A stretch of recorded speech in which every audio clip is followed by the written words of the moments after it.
पहली बात मैं स्पष्ट कर देना चाहता हूं कि अंबेडकर गरीब नहीं थे।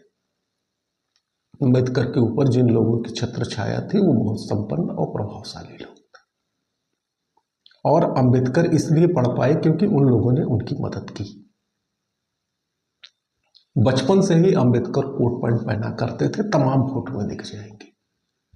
कोई गरीब बच्चा, दलित बच्चा कोट पैंट पहन नहीं सकता। आज नहीं पहन सकता, देश की आजादी कितने साल बाद, तो उस समय पहनने की तो बात ही नहीं। एक चीज। दूसरी चीज, उनकी जो शिक्षा दीक्षा है वो बिना पैसे के पूरी नहीं हो सकती। उनके पास पैसा था, इसलिए उन्होंने शिक्षा दीक्षा ली और पढ़े और आगे बढ़े।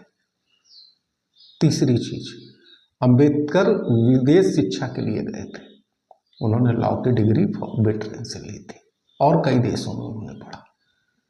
वहां पढ़ने के लिए पैसा लगता है, फ्री में कोई नहीं पढ़ता है। अंबेडकर के पास पैसा नहीं था तो उन्होंने पढ़ा कैसे, और उनके साथ उत्पीड़न हुआ तो वहां तक पहुंचे कैसे। ये चीजें चर्चा का विषय है जिस पे चर्चा होनी चाहिए, लेकिन न तो विधानसभा में होती है, न तो केंद्र में होती है, संसद में भी नहीं होती।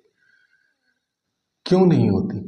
इसलिए नहीं होती कि दलितों का वोट चाहिए।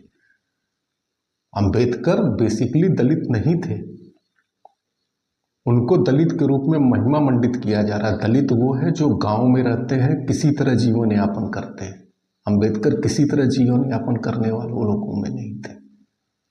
इसलिए मैं ये कहूँगा कि अभी भी संसद पे इस पे चर्चा होनी चाहिए कि क्या अंबेडकर के साथ कोई अन्याय हुआ या नहीं हुआ, और अगर नहीं हुआ तो उनको महिमा मंडित करना बंद करें।